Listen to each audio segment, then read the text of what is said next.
एक ताज़ी तहक़ीक़ मां ख़बर पई आहे त विटामिन डी जो रोज़ इस्तेमालु मूज़ी मर्ज़ कैंसर में मुब्तला माण्हुनि में मौत जी शरह खे 12% घटाए थो। मतलब त कैंसर में मुब्तला माण्हुनि तरफ़ां रोज़ विटामिन डी इस्तेमालु करण सां उन्हनि जी ज़िंदगी डिघी थी वेंदी ऐं उहे उन्हनि मरीज़नि जी भेट में वधीक ज़िंदगी गुज़ारींदा जेके विटामिन डी जी सख़्त खोट जो शिकार हुजण सूदो उन जी खोराक खां महरूम हूंदा आहिनि। ॼाणायल तहक़ीक़ खां अॻु बि विटामिन डी ऐं कैंसर बाबति मुख़्तलिफ़ तहक़ीक़ुनि मां इहा ॻाल्हि साबित थी चुकी आहे त विटामिन डी जी खोट कैंसर सूदो दिलि जे मर्ज़नि जहिड़ियुनि बीमारियुनि जो शिकार वधाइण में किरदारु अदा कंदी आहे। अहिड़ीअ रीति तहक़ीक़ुनि मां इहा ॻाल्हि बि साबित थी चुकी आहे त विटामिन डी जी मुनासिब सितह ऐं उन जी रोज़ खोराक वठण सां कैंसर सूदो ॿियनि मोज़ी मर्ज़नि खां बची सघिजे थो। तिबी रिसाले साइंस डायरेक्ट में छपियल तहक़ीक़ मूजिबि जर्मनी जे माहिरनि विटामिन डी जे रोज़ खोराक वठण ऐं कैंसर सबबि मौत खां बचाव विच में वास्तो दरियाफ़्त करण लाइ तहक़ीक़ कई। माहिरनि गॾियल तौर ते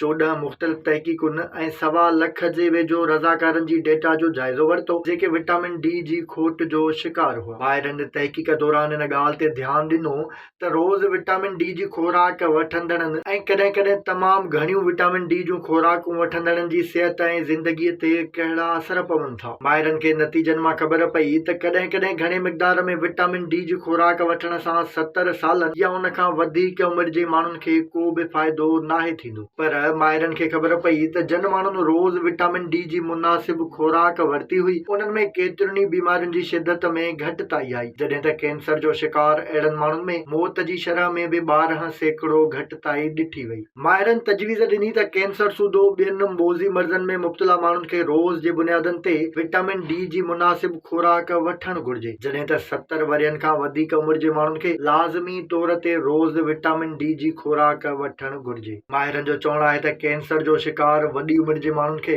विटामिन डी जूं रोज़ खोराकूं केमोथेरेपी जेतिरो ई फ़ाइदो ॾींदियूं आहिनि। इहो ई सबबु आहे त उन्हनि तजवीज़ ॾिनी त 50 सालनि खां पोइ आम माण्हूअ खे बि विटामिन डी जी मुनासिब खोराक वठण जो बंदोबस्तु करणु घुर्जे छो जो विटामिन डी केतिरनि बीमारियुनि खां महफ़ूज़ रखण में मददगार साबित थींदी आहे। विटामिन डी आम तौर ते D2 ऐं D3 ते ॿधियल हूंदी आहे जंहिंमां D3 सिज जी रोशनी जॾहिं त D2 खे खोराक सां हासिल करे सघिजे थो। खीर, ॾही, आनन, मच्छी, गोश्त, गजर, बादाम, केले, आड़ू, ज़रदालू, पपीते ऐं बेरीज़ में विटामिन डी जो सुठो मिक़दार हूंदो आहे।